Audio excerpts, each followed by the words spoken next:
Fala galera, sejam muito bem-vindos a mais um Pod Cristo, esse de número 20 para a honra e glória do Senhor.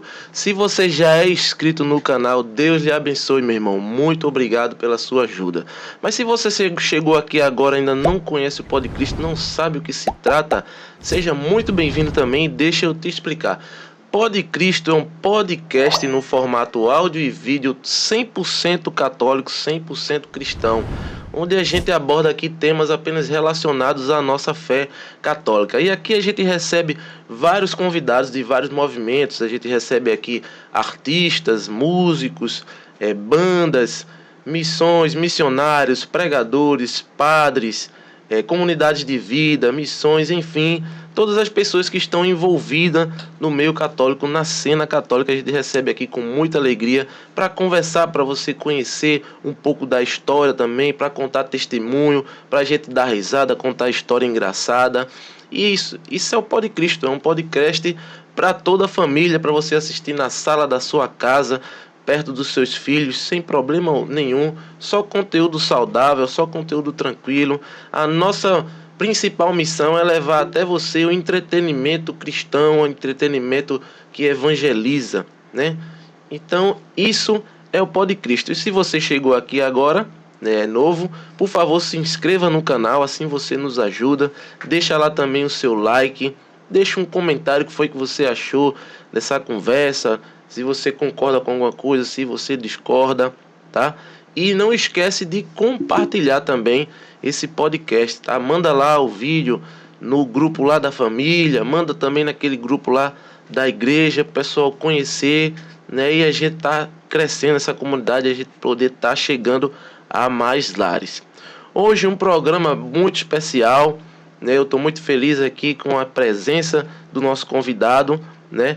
E antes de mais nada eu quero dizer que hoje sou eu na técnica novamente, né? Estarei operando por aqui pelo celular. Hoje o pessoal que dá o suporte aqui não pôde vir, mas a obra não pode parar e a gente tá aqui e faz do mesmo jeito, tá? Então eu queria dar as boas-vindas aí, boa noite ao querido Frei Isaac. Meu querido, uma satisfação, um prazer, uma honra receber o senhor aqui na minha casa, aqui no meu estúdio aqui para a gente trocar essa ideia. Muito obrigado pela disponibilidade também, Frei, por ter vindo até aqui. Boa noite, querido. A gente que agradece, depois de tantas tentativas a gente conseguiu, né? Graças a Deus. Eu sou insistente, mas eu sei porque eu sei que o senhor tem muitas missões, por exemplo, só muita tarefada, e tudo isso a gente entende.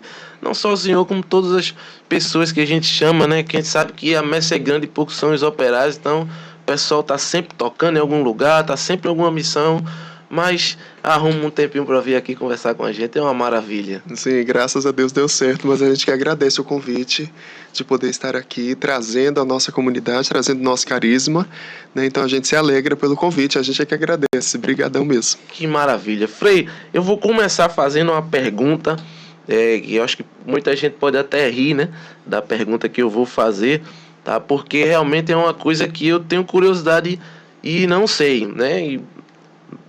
Apesar de um bom tempo de caminhada, mas não sei, vou perguntar, pode ser a dúvida de muitas pessoas. O que é um frei? Que eu não... O que é um frei? O que concede a alguém o título de frei? Eu queria que o senhor explicasse, por gentileza. Vamos começar assim, para depois a gente voltar lá na história de Isaac antes de ser frei. O que é um frei? O que é um frei? Frei, frade, irmão, é a mesma coisa. Seria um título concedido a um religioso, né? Um religioso. Nós temos religiosos leigos, né, que nós dizemos que somos nós que não somos sacerdotes, e nós temos os freis que são sacerdotes. Mas assim, não há distinção do título, porque o título nos é conferido pela consagração. Então nós somos religiosos, freis é a mesma coisa que se fosse distinguir uma religiosa, uma freira. Então ou a gente vai chamar ela de irmã ou de freira. E Entendi. O frei é a mesma coisa, a gente vai chamar ele de irmão ou vai chamar de frei. Aí essa nomenclatura depende muito da comunidade. a qual a gente pertence. Algumas vão ser chamadas de irmãos, algumas vão ser chamadas de freis. Nós, por exemplo, antes éramos chamados de irmãos. Então, o irmão Isaac. Mas depois que nós começamos a ter sacerdotes na comunidade, aí nós mudamos a nomenclatura para frei. Porque tanto os padres quanto os irmãos são chamados de freis, para não haver essa diferença. O padre fulano e o irmão fulano. Então, para nós tem essa diferença. Então, todos nós somos freis. Tanto os sacerdotes quanto os irmãos leigos. Para que não haja diferença entre nós. Porque ele é padre e porque o outro não é padre. Entendi, frei. Mas tá atrelado a ser franciscano? Tem alguma coisa a ver com o carisma, não? Não é. Não. É uma nomenclatura da igreja. Por assim dizer, não depende da espiritualidade do carisma se é franciscano, se não é. Tem tantas outras comunidades, outras congregações também que são freis, são frades. Mas é algo muito comum de se escutar com a família franciscana. O frei, o frade, o franciscano. Mas não depende da congregação. Até porque os frades carmelitas, por exemplo, não são franciscanos, são carmelitas, mas também são chamados de freis. Então, daí não depende da família franciscana, né, da espiritualidade franciscana. Entendi. Entendi agora. Então, eu acho que ficou mais uma coisa cultural, né? E que talvez se caracterize pela forma como vocês se vestem, né? Não sei se tem a ver, que a pessoa visualiza assim, diz, ali um frei, um irmão Não sei se... geralmente se associa muito ao franciscanismo, né? Porque é um freizinho, tá vestido de um hábito marrom. Lembra São Francisco? Tem um cordãozinho na cintura, então é um frei. Mas não necessariamente. Entendi. Então... Seria mais pelo masculino da freira, então é o frei. Entendi. Então tá muito bem esclarecido. Então vamos lá. Eu queria conhecer realmente... Vamos falar sobre Isaac. Quem é Isaac? De onde Isaac veio antes de ser Frei Isaac? Sim. Eu sou natural da cidade de Teixeira de Freitas, no extremo sul da Bahia. E aí eu sou baiano e eu venho de uma família católica. De um berço católico. Então, desde muito cedo, desde criança, eu sempre fui educado na religião católica. Que maravilha. E de berço, então... né, já brotou ali a fé. Já foi ensinado já dos meus avós, dos meus pais. Família toda, frei, pai, mãe, avô, todo mundo? São todos católicos. Alguns não praticantes, mas o chamado de IBGE, né? É o católico de IBGE. Mas os meus pais católicos praticantes, assim, de frequentarem a igreja, de participarem de grupos, claro que nem sempre. Né? Eu me lembro que quando eu era muito criança, ou seja, nós sempre tivemos o costume de participar de missa, todos os domingos era sagrado, mas não era aquela fé forte, aquela fé firme. Eu tenho consciência de tempos para cá que os meus pais começaram a ter uma fé mais praticante, de participarem mais assiduamente da Santa Missa, participarem de grupos de oração, participarem de grupos para casais, e aí sim a gente poderia dizer que a família de fato era praticante, mas assim, nós sempre fomos católicos, né? Os meus avós, sobretudo as minhas avós, as mulheres eram mais praticantes do que os avós, mas todos católicos, graças a Deus. Entendi, Frei. E nesse período, o senhor fez toda aquela caminhada tradicional do católico, eu falo assim, primeira comunhão, crisma, passou por tudo isso normalmente? Como é que foi? Sim, tudo normalmente. Desde criança, eu sempre fui muito frequente na igreja, né? Então, catequese, primeira comunhão, foi coroinha, e depois... você foi coroinha? Foi coroinha também. Depois, grupo de oração, né? Um grupo de oração para jovens. E aí, depois disso, ou seja, nas atividades da igreja, de uma paróquia normal. Mas sempre muito ativo, muito participante. Mas aqui eu não tive aquela participação tão grande, porque o despertar vocacional foi algo muito cedo. Então eu correspondi à minha vocação ainda muito cedo. Eu entrei na comunidade com 16 anos. Foi mesmo? Sim, então com 13 anos eu já conheci a fraternidade na minha cidade mesmo, com as irmãs. Mas daí foi algo muito, muito prematuro, muito cedo. Então eu não tive aquela caminhada grande na igreja. E foi bem curta mesmo. Sim, né? Bem curta, mas uma caminhada muito boa. Que foi ali necessário para solidificar a vocação. Tanto que, né? gerou aí esse despertar aí da vocação, né? Eu queria falar um pouco mais disso, Frei. Como é que foi esse despertar para a vocação aos 16 anos? Como é que veio esse discernimento, não sei, como é que surgiu essa vontade? O senhor já conhecia a comunidade lá? Tem uma missão lá na Bahia da comunidade? Sim. Temos Casa das Irmãs e logo depois abriu também a Casa dos Freis, né? A casa masculina. Mas que não ficou por muito tempo. Depois a casa teve que fechar pelo fato da cidade ser pequena. Então a missão seria, né, ali proporcional ao tamanho da cidade para as irmãs, para uma casa só. Mas quando todo mundo que me pergunta assim, como que foi o despertar vocacional, nem eu não sei dizer como é que foi.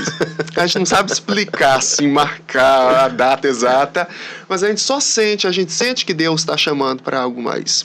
Então, assim, como eu disse, desde criança eu sempre tive essa caminhada na igreja e para mim sempre foi algo muito prazeroso. Então eu sentia que Deus me pedia algo mais, mas eu não sabia o que era, eu não sabia identificar o que Deus pedia. Mas uma coisa eu tinha certeza, não era para ser padre. Isso era claro para mim. E daí, mas enfim, eu não conhecia o que era a vida consagrada, o que era a vida religiosa. Então eu dizia, se Deus não quer que eu seja padre, então você é o quê? Porque eu não conheço outra coisa. Entendi. E daí depois, como a minha cidade é pequena, então não tem muitas congregações masculinas. Então daí eu não sabia o que era a vida religiosa. E daí eu conheci, de fato, fui descobrir mais sobre a vida consagrada quando eu conheci as irmãs da nossa comunidade. Então daí as irmãs abriram uma casa na minha cidade e pouco tempo depois eu conheci a comunidade, isso eu tinha 13 anos, conheci a comunidade. E é tanto que, assim, era algo muito novo, porque despertava a curiosidade, mas de fato a gente não sabia o que era, eu não sabia o que era. E assim, quem conhece a nossa comunidade e olha assim de longe, não é um hábito comum como a gente está acostumado a ver, enfim.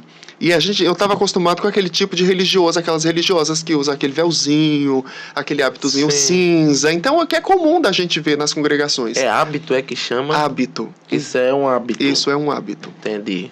E daí... Eu vou ficar sabendo, vou ficar craque. Hoje eu vou saber tudo. E daí eu não... Enfim, aquilo pra mim não era uma freira, era qualquer outra coisa, menos uma religiosa, menos uma freira, né?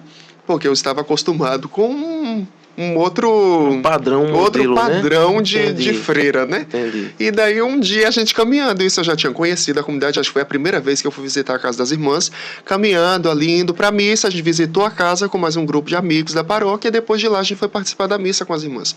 E caminhando, eu me lembro que uma das irmãs disse assim, tá pensando que vida de freira é fácil? E eu olhei assim e me perguntei, meu Deus, mas ela é freira, é? Porque eu não sabia, de fato, pra mim, eu não sabia o que ela era, mas pra mim também não era uma freira. Então ali a gente foi conhecendo, eu fui conhecendo um pouco mais, e conhecendo e me descobrindo na vida consagrada. Então eu costumo dizer assim, que quando eu fui conhecendo a fraternidade, é como se eu tivesse descoberto a tampa da minha panela. Né? Quando alguém que conhece ali, quando tu conheceu tua esposa, por exemplo, você sabe que foi a mulher que Deus preparou para ti. Então a gente também, quando sente o chamado vocacional e a gente conhece a vocação que Deus nos chama, mas também o carisma, então a gente se identifica e diz, é aqui o meu lugar, Deus me chamou para isso. Mas, ô Frei, no caso lá, era uma casa feminina, né? A princípio. Né, que tinha uma casa feminina. Tinha uma masculina? Também não. Então, a princípio, chegou a casa feminina. Então, 2 anos depois, chegou a casa masculina. Quando eu conheci a comunidade, eu conheci através das irmãs. Eu não conheci através dos frades. Entendi. E daí, depois, participando de um retiro, foi que eu conheci os irmãos. Então, daí pouco tempo depois que eu conheci a comunidade, eu fiz um encontro chamado Resgata-me, um encontro que nós realizamos na comunidade. Vamos falar sobre ele, tá? Sim, aqui, né? E depois no Resgata-me eu conheci os freis. Então, daí foi que eu descobri um pouco mais ali que tinha uma comunidade masculina e de que, ou seja, eu poderia também ser religioso, porque eu me identifiquei com o carisma, mas até então eu só via as irmãs. Escutava falar que tinha os irmãos, mas a gente não tinha conhecido ainda. E daí nesse encontro eu conheci os irmãos. Aí então foi que despertou ainda mais a certeza e a vontade de poder me consagrar também naquele carisma. Que maravilha. Então, aí com 16 anos, de fato, realmente o senhor foi aos 16 que realmente entrou na comunidade de vida. Sim, eu conheci com 13 e comecei um acompanhamento vocacional, porque nós temos um processo, né? Um processo de discernimento vocacional, de conhecer o carisma, de experimentar um pouco da... Vamos falar um pouco sobre isso, Frei, já que a gente entrou nesse assunto, para eu não ter que voltar. como a gente for falar sobre a comunidade de fato, já que a gente está nele, como é esse processo na comunidade, na Fraternidade e o Caminho, como é esse processo aí Eu conheço um pouco aqui a comunidade Rainha da Paz, né, que tem uma sede aqui próximo a nós, bem pertinho. E aí tem toda uma coisa de vocacional, aí pré-discipulado, tem todo, não sei ao certo, mas tem toda essa... A pessoa vai evoluindo até discernir realmente se a vocação dela é vida, se é aliança. Como é na Fraternidade? Eu queria que o senhor explicasse. Na Fraternidade, nós fazemos um processo chamado acompanhamento vocacional. Toda a comunidade faz, comunidade de vida, comunidade de aliança, comunidade religiosa, né, as congregações. Precisa-se ter esse acompanhamento vocacional, que é o tempo em que nós oferecemos ao candidato a possibilidade de conhecer a comunidade, de experimentar o carisma, mas a princípio sem ter vínculos algum com a comunidade, ou seja, ele ainda não ingressou na comunidade. Ele apenas está experimentando e é ajudado por um religioso. No caso, todas as nossas casas, nós temos um frade que é responsável pela animação vocacional. Então, esse irmão ele é responsável de acompanhar os jovens que manifestam um desejo de conhecer a comunidade. E daí, então, tem que ser uma coisa, né, Frei, muito amadurecida, né? Porque é uma decisão muito, como é que eu posso dizer, importante se tomar na vida, né? É uma mudança totalmente radical, que foge aos padrões da sociedade. Sim, na verdade tem que estar bem convicto, né? É uma decisão para a vida, né? Isso. Então, ou seja, não se requer pressa em uma decisão que é tão importante, é para a vida inteira. Então, nós não podemos tomar uma decisão assim do nada, né? Mas o tempo que é pedido pela comunidade é no mínimo 1 ano de acompanhamento vocacional, no mínimo. Né? Então, tem alguns que vão estender um pouquinho mais, 2, 3 anos. No meu caso, eu fiz 2 anos de acompanhamento vocacional, mas porque eu não tinha idade suficiente para entrar. Entrei sem ter idade ainda, né? Mas ainda era muito novo, com 14 anos. Então, ou seja, se olha um jovem, um adolescente de 14 anos, você diz, não, eu não tenho capacidade para discernir ainda algo para a vida inteira. Mas, claro, quando Deus nos chama, nós temos capacidade para corresponder, né? Mas, assim, não se dá muito crédito, então é bom acompanhar um pouquinho mais de perto para poder ajudar a discernir. Ô, Frei, e deixa eu só abrir um parêntese aí que o senhor está explicando o processo de entrada. E como é que ficou a família, Frei, diante dessa decisão, digamos assim, aos olhos do mundo tão precoce, mas não aos olhos de Deus, como a gente pode constatar o senhor hoje aí na missão? Então, para minha família, eu creio que aparentemente não foi tão difícil pelo fato deles já estarem numa caminhada, né? Numa caminhada na igreja. Então, meu pai e a minha mãe nunca apresentaram resistência em relação à minha vocação. E em casa nós somos 2 irmãos só sou eu e a minha irmã é mais velha. Então, assim, quando eu comecei a caminhar na comunidade, eu creio que os meus pais já sentiam uma sementinha de vocação ali. Eles não tinham coragem de tratar abertamente comigo. Mas eu creio que eles já percebiam um desejo, né, pelas coisas de Deus, um desejo de poder servir a Deus. Então, quando eu comecei a frequentar a comunidade, e nesse acompanhamento vocacional, a comunidade também conhece a casa do candidato, conhece a família do candidato. Então, quando os irmãos e as irmãs começaram a frequentar a minha casa, então eu acho que eles já perceberam de que de fato... Começou a cair na ficha devagarinho, a ficha, né? Já foi caindo, então de fato ali vai acontecer alguma coisa. Então, quando eu manifestei o desejo e avisei que eu tinha começado um processo vocacional, eles nunca manifestaram uma oposição, né? Ser contra a vocação. Que maravilha, Frei. Mas sempre ficaram com o pé atrás pelo fato de eu ser muito novo ainda. Então, até mesmo quando eu decidi entrar, ou seja, quando a comunidade autorizou a minha entrada, quando eu avisei para os meus pais, eles nunca se opuseram, assim, dizer, não, você não vai, você é menor de idade, nós decidimos por você. Não, momento algum. Então, imagina, eu com 15 anos, já para completar 16, dizendo que eu vou sair de casa e eu vou ser religioso. Então, hoje em dia, você vai encontrar muitos pais que vão dizer, não vai, você só vai sair da minha casa quando você for maior de idade. Quem decide aqui sou eu. Mas, graças a Deus, eles nunca se opuseram, assim, à vocação.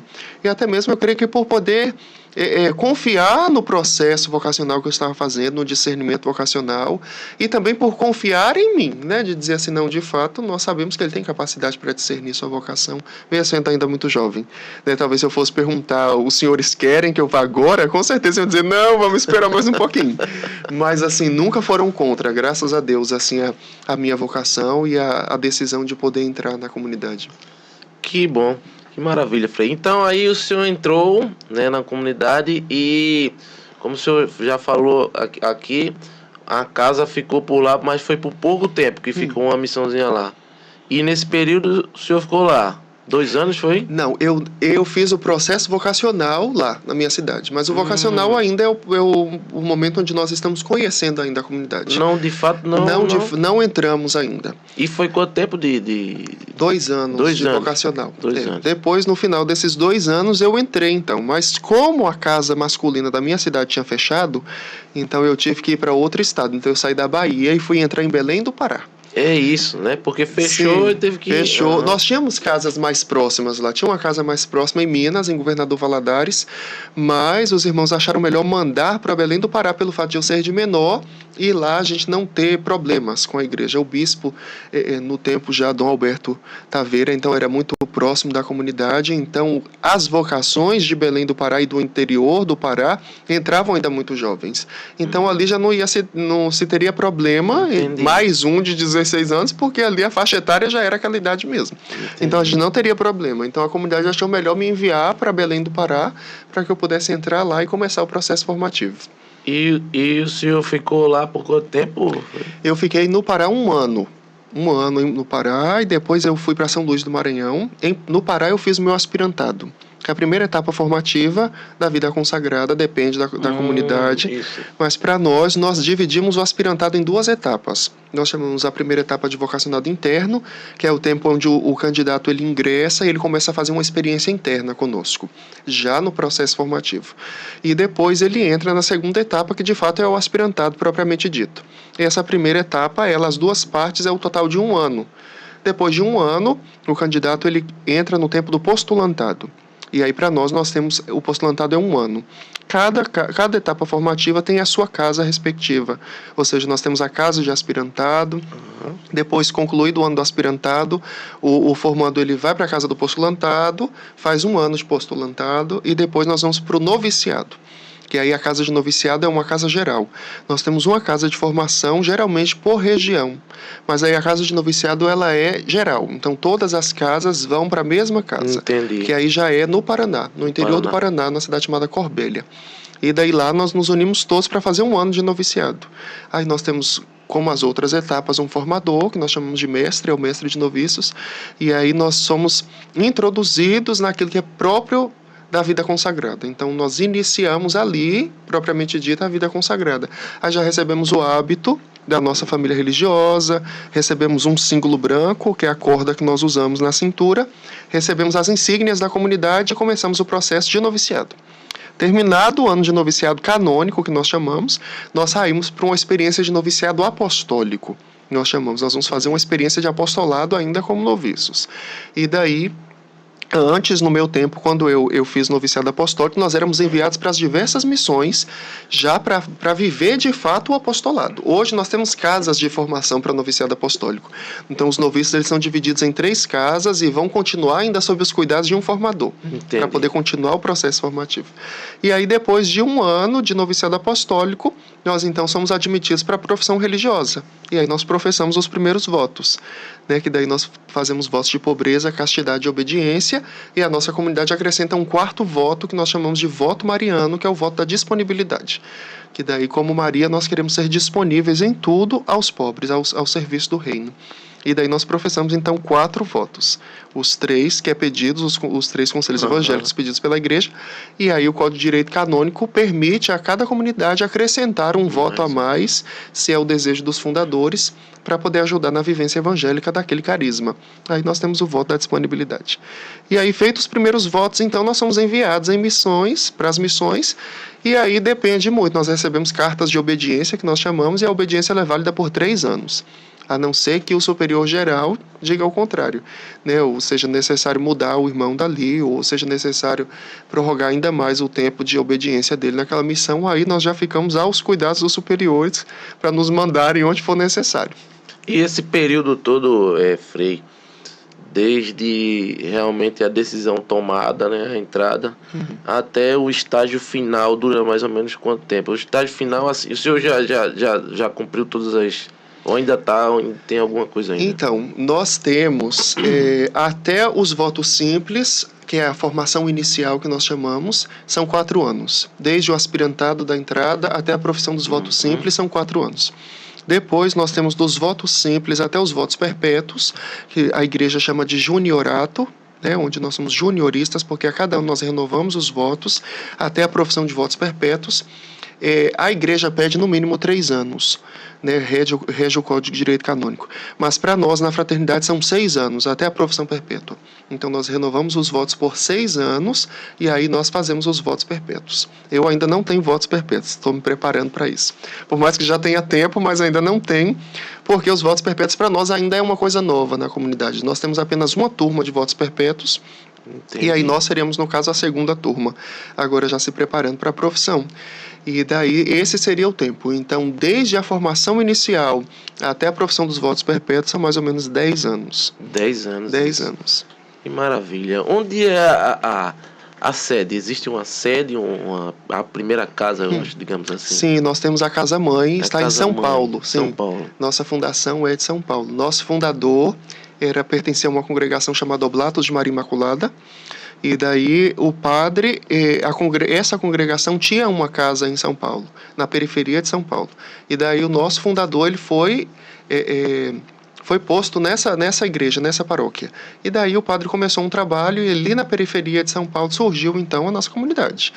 Então nós nascemos ali em São Paulo. Posteriormente, ou seja, ao mesmo tempo da fundação, nós já abrimos outra casa no interior do Pará. Nosso fundador é paraense, então daí nós já fomos para o Pará, conseguimos uma casa, uma chácara no Pará, e lá nós começamos então o trabalho com a dependência química, porque o nosso carisma surgiu para isso. Esse foi o grito maior para a comunidade.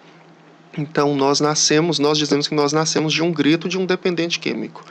Então, para poder ajudar de maneira mais concreta essa situação, né, essa lepra dos nossos tempos, como diz o Papa São João Paulo II. Então, nós abrimos essa casa terapêutica, essa chácara, para poder ajudar na reabilitação de jovens dependentes químicos. E daí foi a segunda casa.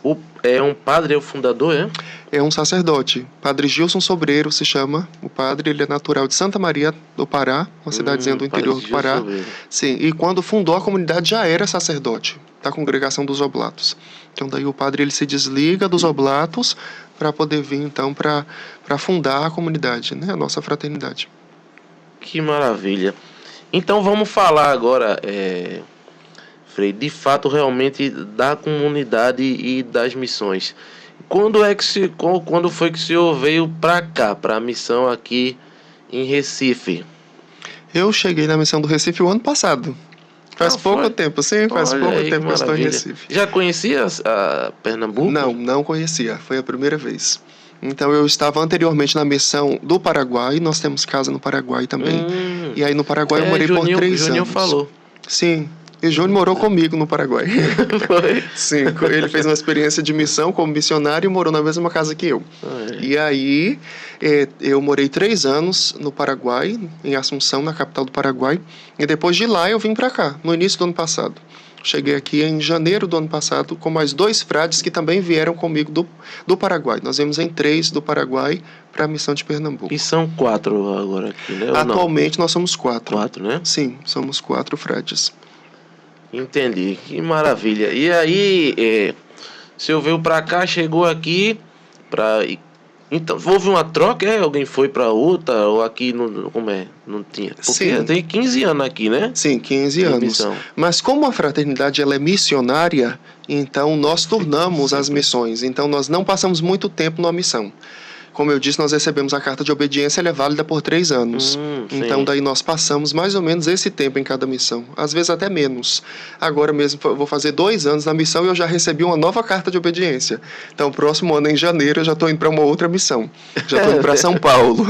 E daí, então, nós vivemos assim. Pode ser que em 1 ano a gente receba uma obediência, talvez em 6 meses é necessário mudar um religioso. Então, depende muito. Nós ficamos muito à disposição da comunidade, para que onde for necessário e quando for necessário, nós estejamos dispostos para poder mudar de missão.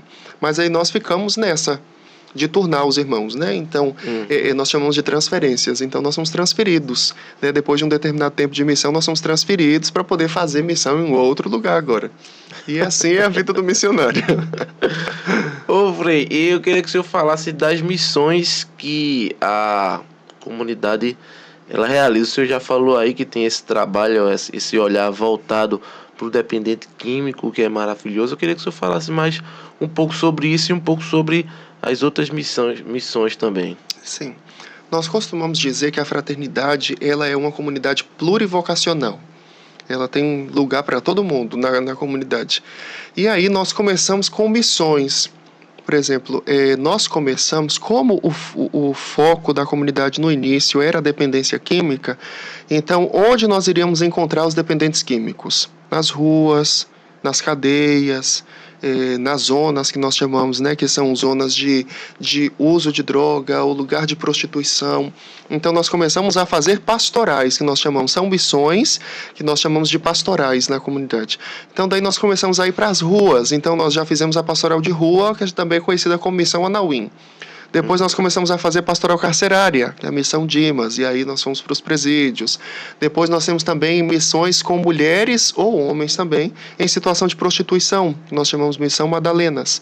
E daí depois nós temos a missão Resgata-me, que é com os jovens. É o acompanhamento com os jovens. Temos a missão Sede Sóbrios, que daí depois é justamente a acolhida do dependente químico na nossa casa, o processo que ele faz de reabilitação, nós chamamos de processo terapêutico. Nós o acolhemos numa casa terapêutica pelo período de 9 meses, onde ele vai fazer todo um processo terapêutico, seguindo os 12 passos, que são, né, o método terapêutico que nós trabalhamos. E daí depois, esse jovem, esse homem ou essa mulher, que nós também temos casa terapêutica para mulheres, eles... Alguns não têm para onde voltar, então vão para as nossas casas, continuam a fazer um processo de ressocialização ali, de poder voltar a trabalhar, a estudar, a se recompor socialmente. E aí essa missão nós chamamos de missão Sede Sóbrios, que daí Sede Sóbrios, que daí é o acompanhamento antes, durante e depois do tratamento terapêutico. Essas casas digamos assim, de reabilitação, tem uma, o senhor mencionou que tem uma ou tem mais de uma? Nós temos mais de uma. Agora, por exemplo, aqui próximo nós temos... Porque o senhor falou da chácara, né? No Paraná, Isso. No Pará. Essa foi a primeira chácara. E depois dessa nós ainda conservamos uma casa terapêutica no Pará. Nós temos em São Luís do Maranhão, nós temos em Cascavel, nós temos em São Paulo, nós temos no Rio de Janeiro. Ah, que maravilha. Sim, no Paraguai também aqui? Nós temos. Aqui, não, em Pernambuco. Nós vamos abrir no próximo ano no interior de Sergipe, uma cidadezinha chamada Moita Bonita. Então daí nós já temos a casa e no próximo ano vão alguns frades para lá para poder começar essa casa terapêutica. Entendi. Mas no caso assim, Friedrich, só entender. Aí como é que faz no caso para tratar um dependente daqui? Manda para lá ou como é? Sim, no caso nós fazemos o primeiro contato aqui no Recife. Então, daí na nossa casa nós vamos fazer a triagem, que nós chamamos, dependendo da situação de como o filho se encontra. Nós chamamos os acolhidos na nossa casa de filhos prediletos. Então, daí depende da situação como o filho se encontra. Então, se ele vem de uma situação de rua, nós não temos como fazer triagens semanais, então nós vamos logo acolhê-lo na casa. Então, daí ele é acolhido aqui na nossa casa do Recife. Dentro da casa mesmo, nós já vamos fazendo o processo de triagem. Depois de um tempo de adaptação, nós encaminhamos ele para a casa terapêutica. No caso, seria em Moita Bonita. A mais próxima? A mais próxima seria lá. Mas nós já fazemos esse processo, mesmo não tendo uma casa terapêutica nossa, nós encaminhamos então para casas parceiras, né? Algumas comunidades que trabalham também com a dependência química, a gente consegue fazer ali algumas parcerias, né, com algumas comunidades. E daí, esse seria o primeiro passo, né? Mas aí, se a pessoa ela tem família, ela está em casa, mas mesmo assim ela tem essa dependência química, então nós fazemos as triagens semanais. Então, uma semana o candidato vem, nós fazemos a triagem, que são uma série de perguntas para poder conhecer a pessoa. E depois, durante 4 semanas, ou seja, um mês, nós fazemos essas entrevistas semanais. E aí depois, então, nós esperamos aparecer uma vaga na casa terapêutica, até porque nós não temos também, geralmente as nossas casas não comportam mais que 30 acolhidos, então a gente tem que esperar que ou haja um término de tratamento, ou então, quando há uma desistência, nós então encaminhamos outra pessoa para poder começar o processo terapêutico, que dura 9 meses. Nós fazemos um processo de 9 meses, trabalhando os 12 passos da dependência química, mas nós trabalhamos com um tripé, nós dizemos, que é o trabalho, a oração e a disciplina. Aí nós não trabalhamos com medicação, e aí nós tentamos focar nesse tripé que nós dizemos, né?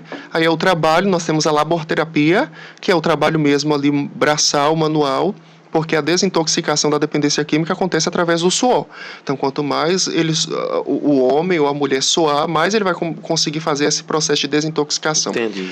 E aí nós temos a laborterapia, que seria capinar, roçar, plantar, então cuidar da casa. Geralmente são sempre em chácaras, então o espaço é muito grande, então tem espaço para o trabalho manual. Que já facilita essa facilita questão, né? o processo. Uhum. Depois nós temos a oração, que daí, claro, como uma comunidade católica, morando com religiosos, e geralmente em quase todas as nossas casas terapêuticas nós temos frades que cuidam da casa.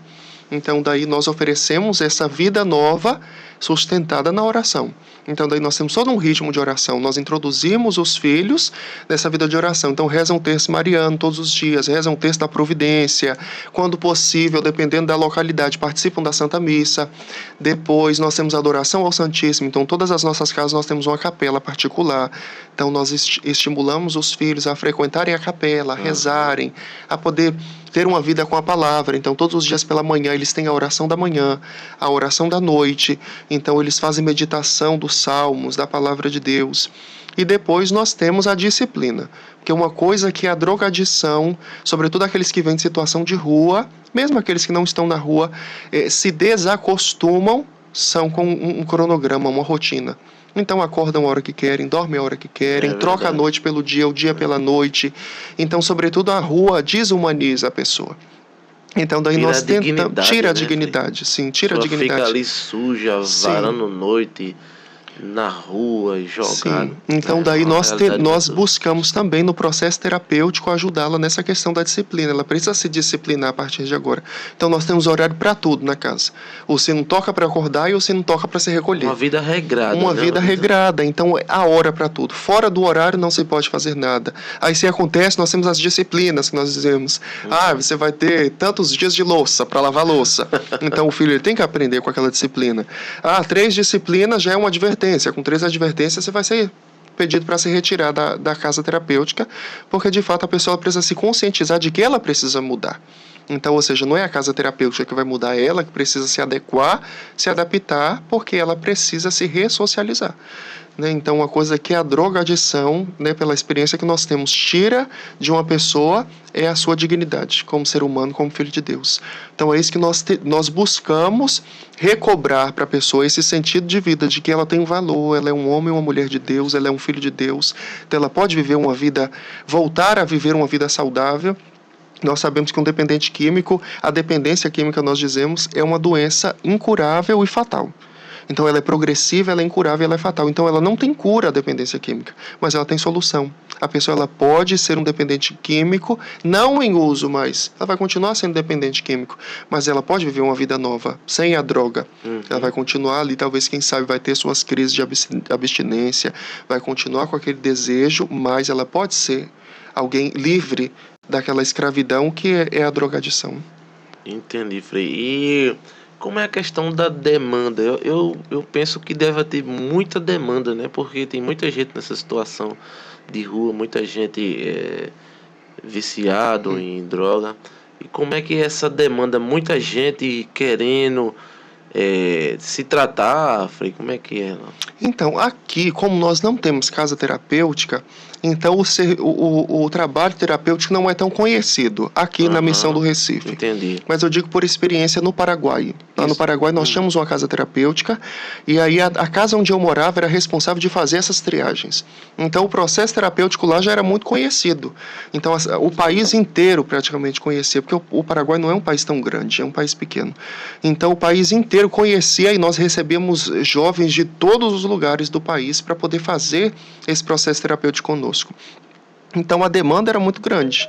Então o telefone não parava de tocar em casa, sempre nós recebíamos ligações de mães desesperadas, sem saber o que fazer com os filhos, pedindo pelo amor de Deus uma vaga, um lugar para poder fazer, para poder encaminhar o seu filho para se recuperar da dependência química. Então nós fazíamos triagem, nós tínhamos lista de espera. lista grande de jovens que já tinham concluído todo o processo de triagem, mas nós não tínhamos como acolhê-lo porque nós não tínhamos para onde mandar. A casa já estava cheia, a casa terapêutica já estava cheia, a casa de triagem já estava cheia. Caramba. E nós não tínhamos para onde encaminhar. Então daí a gente fica naquela, ou você reza para alguém desistir, quem não quiser, desiste para que a gente possa mandar outro, ou então para que alguém termine o tratamento de fato, para que a gente possa encaminhar outro. E o senhor teve em alguma casa dessa aqui no Brasil? Trabalhou em alguma chácara dessa? Não? Sim, eu morei numa chácara no Rio de Janeiro. Quando eu cheguei lá, nós tínhamos uma casa de missão, ainda não era uma casa terapêutica. Na metade do ano, nós abrimos essa casa terapêutica. Então, nós saímos da casa onde nós estávamos, nós conseguimos um espaço maior, que é onde funciona hoje a casa terapêutica, nossa casa do Rio. E daí nós abrimos a casa, nós começamos do zero, então, o processo terapêutico lá no Rio de Janeiro. Então, assim, para nós foi uma experiência nova. Os 4 frades, nós éramos 4 freis e 3 formandos. Então, nós fomos os 7 para a casa terapêutica. Então, começar do zero. Então, um lugar que ficou fechado por muito tempo, era um asilo antes, um lar de idosos. E daí ficou fechado por muito tempo, nós conseguimos esse espaço. E aí, quando a gente chegou, estava tudo muito sujo, mato alto. Eita. Então, nós começamos o trabalho, só os frades. Reunimos algumas pessoas, alguns leigos, alguns jovens da missão, né, voluntários, para ajudar. Limpamos ali fizemos aquela limpeza superficial. Pouco tempo depois nós já começamos a acolhida. Então, graças a Deus, hoje a casa está maravilhosa, está muito bonita, a casa terapêutica, mas que foi fruto ali de muito trabalho, de muito esforço. Mas daí nós começamos lá esse trabalho com a dependência química, de poder acolher, de poder começar o processo terapêutico. Ô Frei, o senhor tem traz na lembrança alguma história de algum jovem desse que realmente se libertou, uma história bonita dessa de superação? Eu acredito que, com certeza, essa missão dê muitos frutos, né? Eu acredito que resgata, restaura muitas vidas. Tem alguma especial assim que o senhor traz na lembrança? Olha, uma em especial, são tantas as pessoas que passam pela nossa vida, que a gente não sabe dizer exatamente assim, o fulano ou o ciclano. Mas nós temos uma história bonita de um filho, né, que morou conosco há muito tempo, ainda continua conosco até hoje.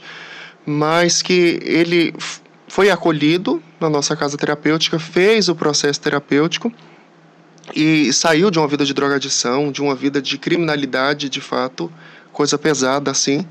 E depois, pela droga, ele perdeu os pais. Os pais foram assassinados na frente dele. Então, daí, por dívida de droga, eles foram cobrar e não tinha como pagar. Então, eles assassinaram o pai e a mãe na frente dele ali. E esse menino, ele fez esse processo terapêutico e depois ele foi ajudar numa casa como voluntário. E daí ele era responsável de fazer as triagens, né, que é as entrevistas para poder para o jovem que deseja fazer o processo terapêutico. E um dia ele foi fazer a entrevista e ele se deparou com a pessoa que matou os seus pais. Caramba! E daí ele não sabia o que fazer, mas claro que graças a Deus ele reconheceu o rapaz, ele não reconheceu ele. Mas daí ele, claro que depois de fazer uma experiência com Deus, de uma vida nova, né, ele não levou em consideração aquilo que ele tinha feito. Pelo contrário, ele acolheu, fez a entrevista, né, do jovem como se nada tivesse acontecido. E aí ele conseguiu depois introduzir esse jovem no tratamento, né, para poder fazer a reabilitação. Mas essa é uma das histórias que nós temos, por exemplo, quem seria capaz de poder reconhecer os autores da morte dos seus pais e justamente na sua frente ainda, e você depois ter essa compaixão de poder acolhê-lo e saber que o método que foi utilizado contigo também pode ser utilizado com outra pessoa, né? Então, se você teve jeito, o outro também tem, é possível. O exercício de perdão supremo aí, sim, né? Você aqui, de fato, a gente experimenta um perdão sincero, né? Porque aí ele poderia muito bem, não sei, ou ter tentado se vingar naquele momento, ou ter acolhido por vingança, ou ter dito não para poder se vingar, mas não. Não vai embora. Mas não, ele fez esse processo de poder acolher, de poder fazer a triagem. Então imagina também a dor que não foi de saber, né, que você está diante do assassino dos seus pais, mas enfim, ali nós percebemos como de fato foi feito o processo terapêutico, né, de que Deus conseguiu entrar, claro, não com o nosso trabalho, não somente com isso, né? Mas mais pela ação de Deus que interveio ali naquela vida, modificou, restaurou aquele jovem, e ele foi capaz também de poder ajudar na restauração dos outros, sobretudo daqueles que e talvez no caso mais o prejudicou, mais o ofendeu, Isso. né? Ô Frei, no caso dessas pessoas que procuram ajuda nessa área aí do vício, né? Algum desse, de repente, se sentiu um chamado depois que foi para lá. O senhor falou que esse permanece ainda, né, lá. Mas algum desse ficou e fez um vocacional, de repente entrou para a comunidade de vida? Sim. O que acontece? Sim, nós temos. Na minha turma de noviciado, nós tínhamos 3 irmãos. 3 dos irmãos que fizeram noviciado comigo passaram por essa vida de dependência química e fizeram seu processo terapêutico e depois se decidiram pela vida consagrada, ou seja, se sentiram chamados por Deus. Que maravilha. Né? Porque independentemente do que nós fizemos, Deus igual nos chama. Talvez alguns sentiram um chamado no decorrer do caminho, mas como nós também temos a liberdade de poder decidir, de dar o sim ou não, né, a Deus, então talvez esses foram empurrando, como nós costumamos dizer, né, no português bendito, empurrando com a barriga, né, e aí até se descobrirem de fato chamados, vocacionados por Deus a essa vocação, a vida consagrada. Então, alguns depois descobriram no decorrer do caminho. Alguns não para a vida consagrada, mas para a vida missionária. E aí continuam conosco, nos ajudando como missionários nas casas terapêuticas ou em outras missões que precisam. Né? Mas, graças a Deus, nós temos estes jovens que depois se descobrem chamados por Deus a uma vocação, querem doar suas vidas, né, assim como viram que outros doaram suas vidas em favor deles, né, da sua recuperação, eles também querem, sentem esse desejo de poder doar também suas vidas, assim, ou por um tempo determinado ou por toda a vida. Alguns querem, eu quero passar 1 ano como voluntário para poder doar minha vida 1 ano, né, em retribuição àquilo que fizeram por mim. Ou alguns se decidem de fato, não, eu não quero mais voltar para minha família, eu quero ser missionário. E também aqueles que desejam, sentem-se chamados à vida consagrada e de fato começam esse processo que, claro, é um pouquinho mais longo do que o normal, que nós precisamos de fato ajudar aquele jovem, aquele filho, que nós chamamos aquele filho predileto, que ele possa discernir bem a sua vocação para que ele possa corresponder, né, assim, de total à vida consagrada. Isso, então acho que está muito explicado aí. O projeto como é? Sede Sóbrio, né?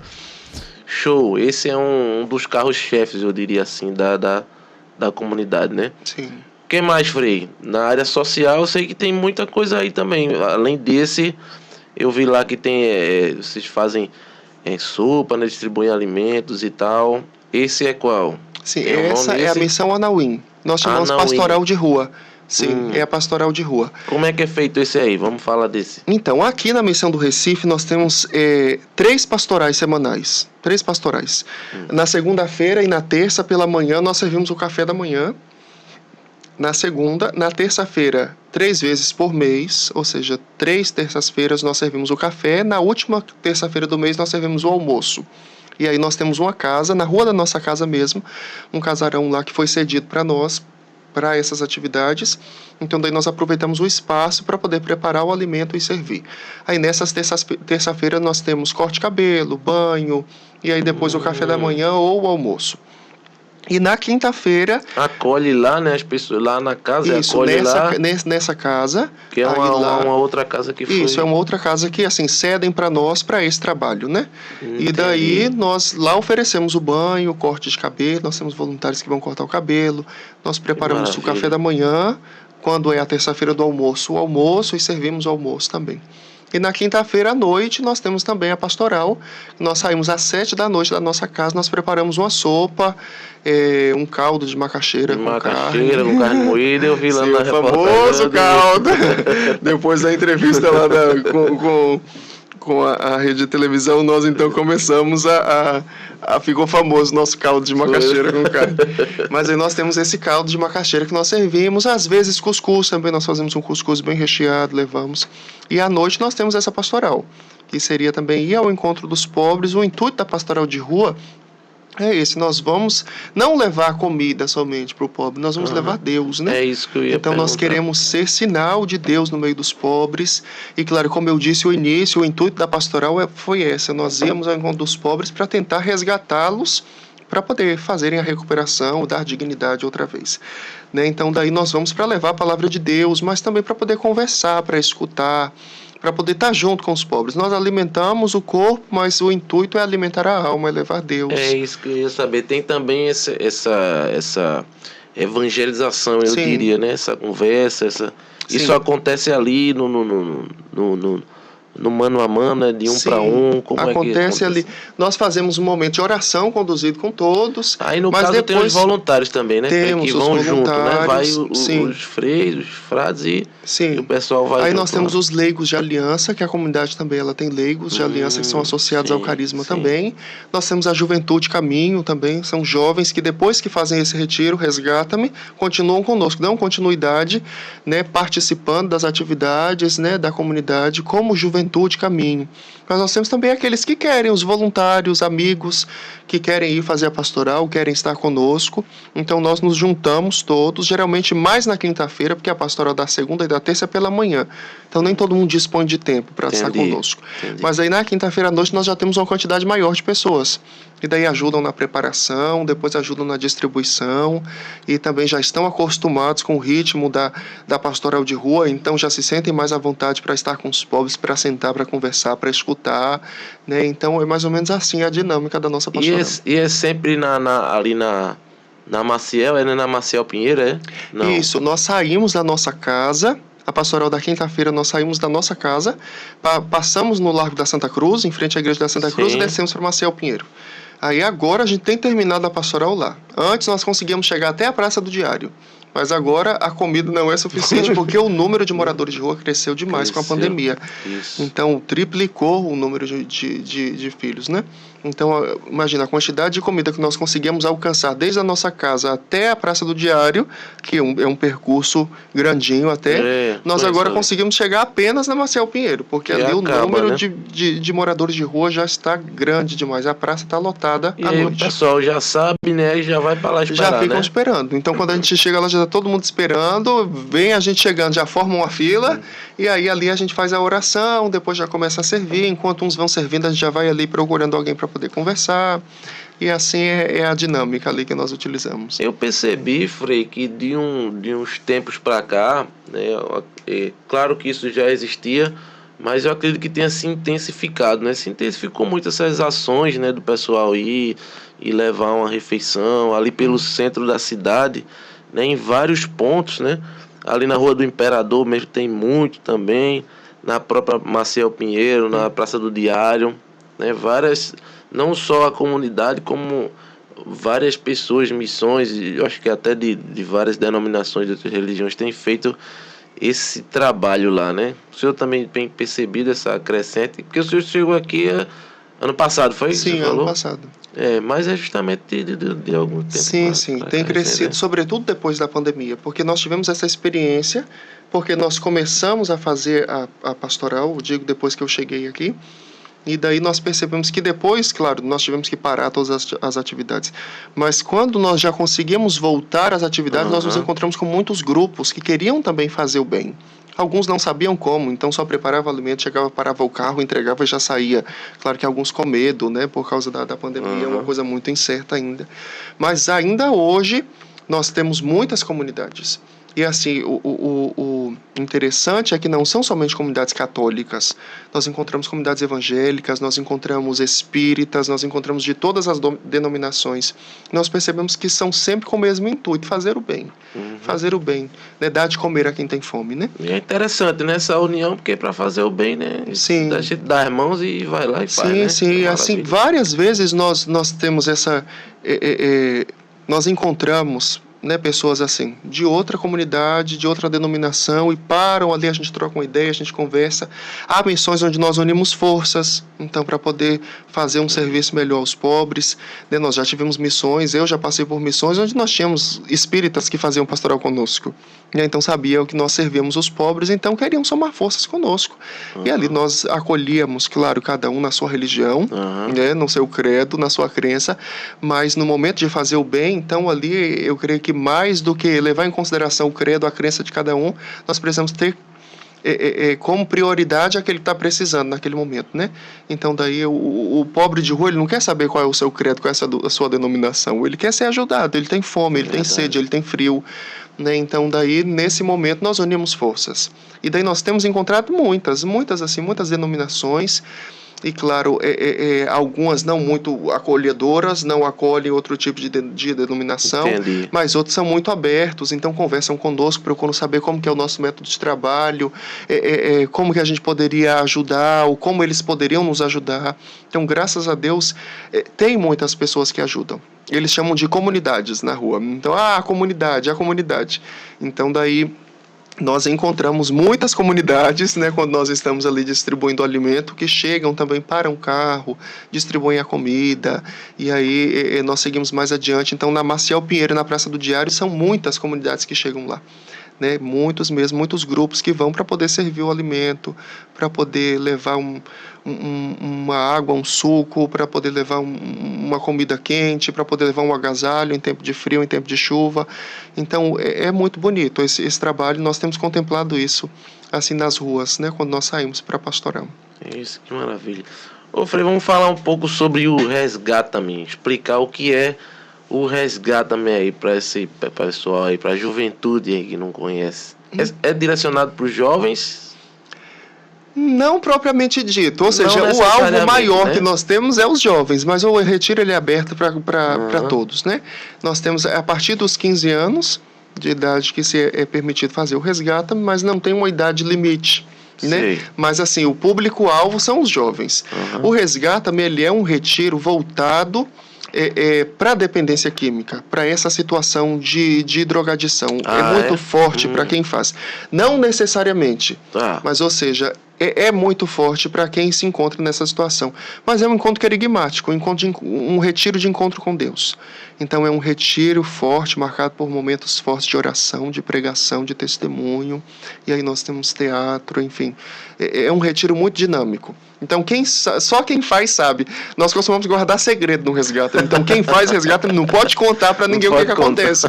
Porque o retiro ele não muda, ele é sempre o mesmo. Então, ele é uma fórmula, né? Sim, as mesmas coisas que aconteceram nesse resgate vai acontecer no próximo, nada vai mudar. Então, por isso que a gente precisa guardar segredo, porque senão vai perder a graça para quem vai fazer. Mas é um retiro querigmático, né? Muito, muito bom, muito forte. Não é porque é da nossa comunidade, mas é um encontro muito bom. Quantos dias acontece? São 2 dias. É um sábado e um domingo. E aí, esses 2 dias são dias de experiência com Deus, de fato, de encontro com Deus. Começa de manhã e vai até... Começa no sábado pela manhã e vai até no domingo à tarde. Encerra com a Santa Missa. E daí são... Não, mas aí no caso, a pessoa vai embora ou fica lá? Não, ela fica lá. Geralmente nós conseguimos sempre estrutura de escola ou casa de retiro, para que daí os cursistas possam dormir no espaço. E daí eles passam o fim de semana, o sábado e o domingo. Fica sábado e domingo, né? E aí nós já começamos a preparação, claro, na sexta-feira à noite, organizando o encontro. Esse ano teve? Não, esse ano, o ano passado não teve. Também não teve. Já vai fazer quase 2 anos que nós estamos sem resgate. Mas aí nós já temos um resgate marcado esse ano já para os dias 4 e 5 de dezembro.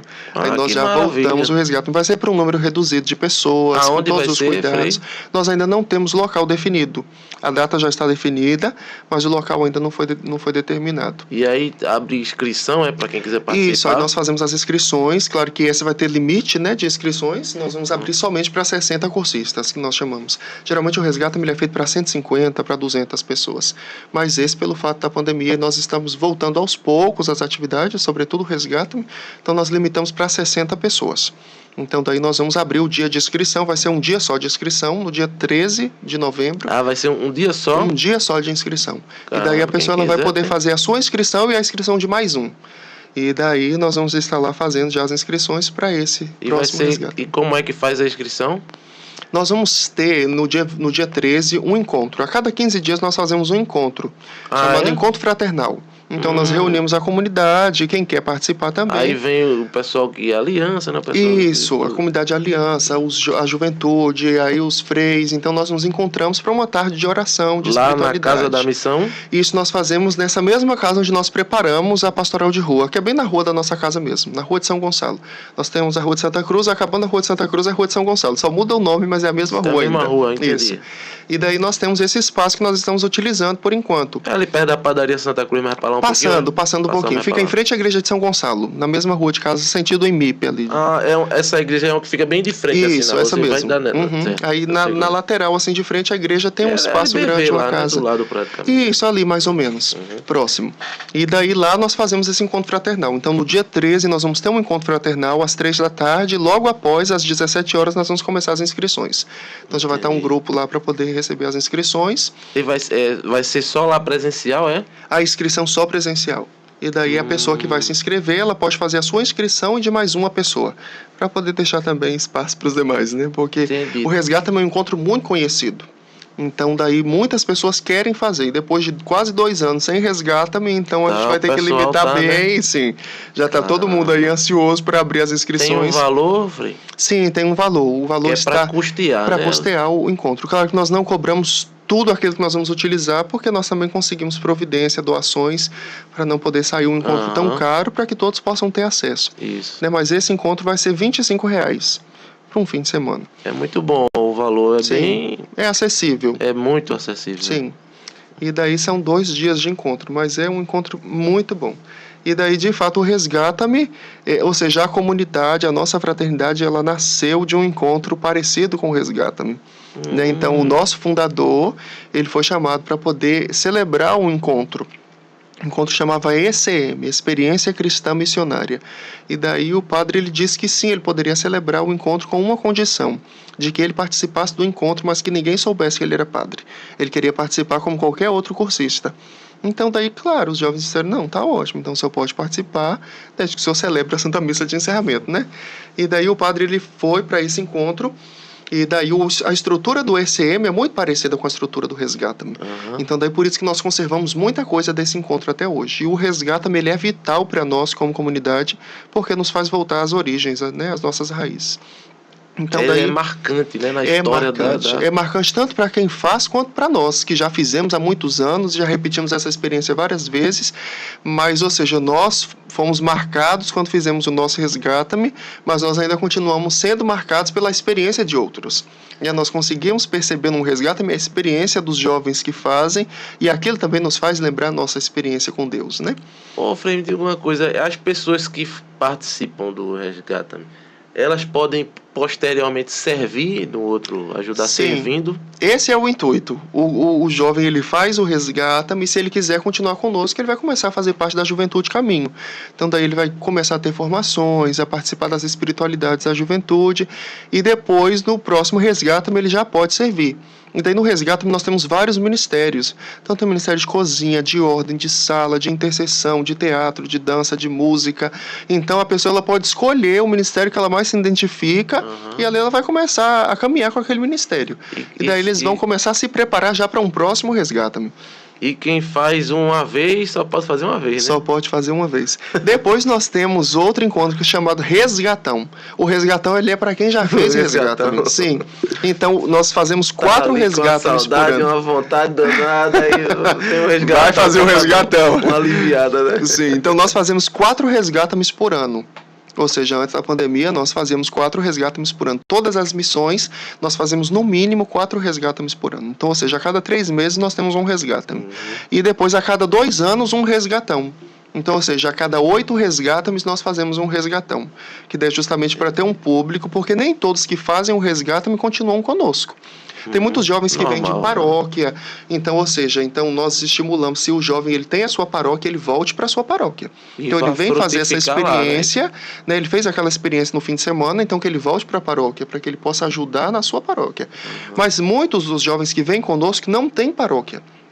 Então, nem sequer iam à igreja, então se encontram com Deus e querem um lugar para permanecer.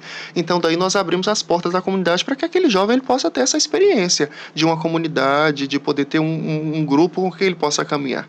E daí esses permanecem conosco. Mas alguns também que têm sua paróquia, querem permanecer, também podem. Mas o que a gente incentiva é continue trabalhando na sua paróquia. Isso é importante. Né? Mas daí esses jovens depois eles vão ajudar no serviço do próximo resgate também. E daí já se preparam, já nos seus ministérios, para que possam estar conosco já. Que maravilha, que maravilha. Fiquei muito feliz em saber desse encontro, né? Um encontro dessa grandeza que realmente transforma vidas, né? Que muda vidas aqui. Frei, vamos falar um pouco sobre Escola do Carisma? Do que é que se trata? Escola do Carisma. Escola do Carisma. Vamos falar aí, pessoal, conhecer. Vamos lá. O que seria a Escola do Carisma? Nós temos na comunidade os processos formativos, que nós chamamos, né? Que é a formação para os leigos de aliança, a juventude tinha sua formação, mas a comunidade, ela viu de uma maneira geral que nós precisávamos ser formados de uma mesma maneira e com a mesma língua, no mesmo linguajar. Ou seja, nós percebemos que quando os membros iam falar da comunidade, do carisma, cada um interpretava de uma maneira. Então esse é o risco que nós corremos. Nós experimentamos de um carisma, mas quando nós vamos falar, nós queremos interpretar da nossa maneira. Então a comunidade sentiu a necessidade de formar os seus membros para que todos tivessem uma mesma formação, todos falassem o mesmo idioma, por assim dizer. Então a comunidade pensou em criar esse dia de formação que é geral. Em todas as nossas casas nós paramos um domingo, primeiro domingo de cada mês, para podermos fazer a Escola do Carisma. E daí nós nos encontramos todos os membros da comunidade, os consagrados, os religiosos, os leigos de aliança, a juventude, os benfeitores, os amigos, quem quiser participar. Nós nos encontramos para um dia inteiro de formação. É um dia intenso, onde nós vamos estudar o carisma, estudar as nossas constituições, estudar aquilo que é próprio nosso, da nossa comunidade. E aí nós falamos de uma maneira geral, para que todos possam ter um mesmo linguajar, para que todos possam conhecer, absorver o carisma da mesma maneira, para que a gente não tenha interpretações pessoais. E daí nós começamos com a Escola do Carisma. Então isso é a Escola do Carisma. Uma vez por mês nós nos encontramos para a formação e ali nós vamos o dia inteiro nos aprofundar um pouco mais naquilo que é próprio da nossa comunidade. Para unificar realmente. Sim, para unificar a formação. O discurso, né? A ideia, E aí essa é a formação externa, né? Nós, na vida consagrada, nós temos a formação interna. Então, durante todo o processo formativo, nós temos uma formação interna. Essa seria uma formação externa. Nós também participamos, mas seria uma formação mais voltada para os membros da comunidade, né? A juventude, os leigos, aqueles que fazem parte da comunidade, que não pertencem à vida religiosa, à vida consagrada. Entendi, Frei. Eu queria que o senhor falasse também um pouco sobre os 20 anos, né, da comunidade e logo depois os 15 da missão aqui. Apesar de o senhor estar aqui bem recente, né, veio para cá no meio da pandemia, né? Sim. Frei? Nós chegamos, começou a pandemia. Foi, um mês depois. Chegou em fevereiro. Sim, chegamos em janeiro, a pandemia estourou em março, mais ou menos. Então nós não tivemos nem 2 meses de missão, já tivemos que nos fechar em casa, mas graças a Deus depois a gente conseguiu recuperar o tempo perdido. Entendi. Então, agora, semana passada, no sábado passado, dia 23 de outubro, nós celebramos 20 anos de fundação da Fraternidade. Ou seja, 20 anos que nós fomos fundados, né? Que a comunidade começou. É uma marca importante, né? Sim, é uma data importante. Imagina, 20 anos. Quando nós celebramos 10 anos de fundação, eu já estava na comunidade. Então, eu já era formando já nesse tempo. Então, nós celebramos 10 e foi uma alegria muito grande. Nós reunimos toda a comunidade no mesmo lugar, no interior de São Paulo, uma cidadezinha chamada Franca. E lá nós recebemos o primeiro reconhecimento da comunidade. É dos 10 anos. Esse os 10 anos. Certo. Então imagina, 10 anos depois, para mim, eu tive essa experiência de 10 anos depois, nós agora estamos celebrando 20 anos de fundação. Tem um nomezinho, quando atinge esse tempo ou não? Não tem. Aí seria 25 e seria as bodas de prata, né? Mas ainda não é isso.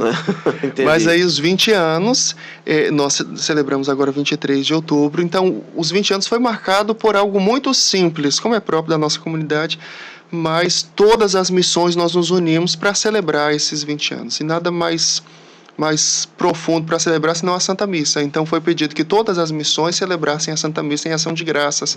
Nós nos reunimos com as nossas irmãs, nós temos também a comunidade feminina, e daí nós reunimos a Casa de Recife, as irmãs que moram no bairro de São Martim. Tem uma casa feminina aqui? Temos no bairro de São Martim. Que maravilha. Sim, e depois tem outra casa. Que realizam, acredito eu, as mesmas A mesma missões. missão, sim, a mesma missão. A mesma missão, né? Sim. E depois nós temos uma casa também em Sirinhaém, no interior daqui de Pernambuco. Sim. Lá está a casa de formação do postulantado das irmãs. E aí nós temos essa casa, nós nos reunimos as 3 casas para poder celebrar os 20 anos. Então as irmãs vieram e aí nós celebramos junto com os leigos, com a juventude, com os benfeitores, com os filhos prediletos, né, que moram conosco. Aí celebrou aonde? Nós celebramos na igreja Dom Bosco, em São Martim. Sim, sei. Sim, lá nós celebramos. Foi esse sábado, dia 23, às 15h30, celebramos lá a Santa Missa em ação de graças pelos 20 anos. E no dia 7 de agosto passado, nós celebrávamos 15 anos de missão em Pernambuco. Então, ou seja, desde que nós chegamos aqui. Então, se nós celebramos 20, nós temos 15, nós chegamos aqui com menos de 5 anos de fundação da comunidade. Mas a casa masculina, né? Nós chegamos primeiro à casa masculina, uma semana depois chegou a casa feminina. Chegaram as irmãs. Maravilha, então nós temos uma semana de diferença de fundação das missões. E daí nós chegamos no dia 7 de agosto de 2007, se não me engano. 2007, se não me engano, é isso. Ou é 2006, não sei. Mas daí nós tínhamos menos de 5 anos de fundação da comunidade, nós já estávamos aqui. Então foram uma das primeiras casas, um dos primeiros estados que nós chegamos foi também em Pernambuco. E daí nós abrimos a primeira casa em Paulista, em Pau Amarelo, se não me engano, pode ser. Porque a gente só escuta as histórias, né? E depois nós tínhamos uma casa depois de Pau Amarelo, foi para Paratibe. Depois de Paratibe nós viemos então para o centro do Recife. Porque o intuito é que nós tenhamos nossas casas de missão onde a concentração de pobres é maior. Então, ou seja, nós queremos estar ali no centro, perfeito. Nos centros das cidades, porque ali se concentra um número maior de pobres. Então, ali a casa ela pode ser uma casa de apoio, de fato, né? Onde os pobres vão encontrar alimento, onde vão encontrar uma casa para tomar um banho, onde vão encontrar uma água fresca para tomar. Então, esse é o intuito, por isso nós moramos nos centros das cidades. Então, estamos, sobretudo, nas capitais dos estados, no centro das cidades, para que nós possamos estar próximo dos pobres, ali onde se concentra o maior número, a maior população de rua, nós queremos estar ali mais próximo para poder dar esse suporte. Aí, por isso, nós vamos, então, para o centro do Recife, para poder estar mais próximo dos pobres. E aí, lá nessa casa onde nós estamos, já fazem quase 10 anos que nós estamos nessa casa. Nessa mesma casa ali, do lado da igreja da Santa Cruz. E ali nós fazer quase 10 anos ali. Quase 10 anos né? que nós estamos nessa casa. É claro que os frades já passaram por outras casas ali próximo também, mas graças a Deus nessa a gente se estabeleceu. A casa não é nossa, é alugada, mas aí a gente se estabeleceu ali, é alugada. E daí nós nos estabelecemos lá já quase esse tempo todo. Mas aí são benfeitores, alguma coisa que custeiam isso? Sim, nós temos benfeitores, né? Temos benfeitores. A comunidade inteira ela vive da providência, vive de doação. Então tudo que chega na nossa casa, tudo que nós temos são doações. A alimentação, os materiais que nós temos em casa, tudo é doação. O aluguel é pago com doação, a energia, a água, o telefone, tudo é pago com doação. Então, daí nós vamos recolhendo as doações das pessoas, que nós chamamos de benfeitores. Então, tem aqueles que querem ser benfeitores, entram em contato conosco. Nós temos algumas cidades já onde nós temos benfeitores. Uma vez por mês nós passamos para visitar o benfeitor e para poder recolher a sua doação. E aí nós vamos juntando um pouquinho daqui, um pouquinho dali, é suficiente para pagar as contas e para poder ajudar a manter a missão. Entendi, falei, que maravilha. Eu queria falar um pouco também aqui. Tudo isso é muito bacana. Eu queria que o senhor falasse como é que a pessoa pode fazer, então, para ajudar, né? As pessoas que estão aqui nos assistindo e querem ajudar, né? Porque realmente a comunidade realiza um trabalho fantástico aí na área social, né? Do trabalho com os pobres, é o Carisma, né? E eu queria que o senhor falasse como é que as pessoas podem fazer.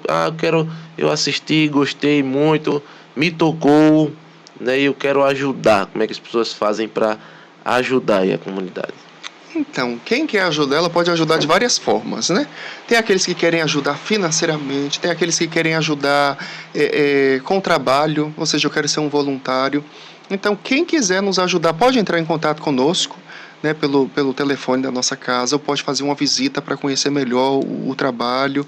E daí essa pessoa ela pode ou se disponibilizar como voluntário, tem aqueles que eu não dispõe de tempo, mas eu posso ajudar financeiramente. Então ela se dispõe a ajudar com uma certa quantia por mês ou com a quantidade de alimentos que nós utilizamos para as pastorais.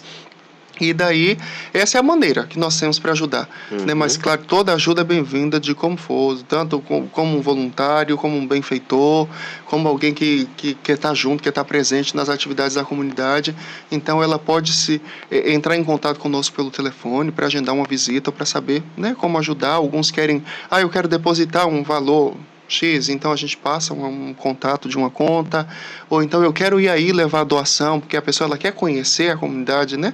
Então nós a recebemos para uma visita, para poder conhecer um pouco mais da nossa missão, Entendi. Conhecer a nossa casa, né? E daí nós temos aqueles também que se disponibilizam a estar conosco nas atividades.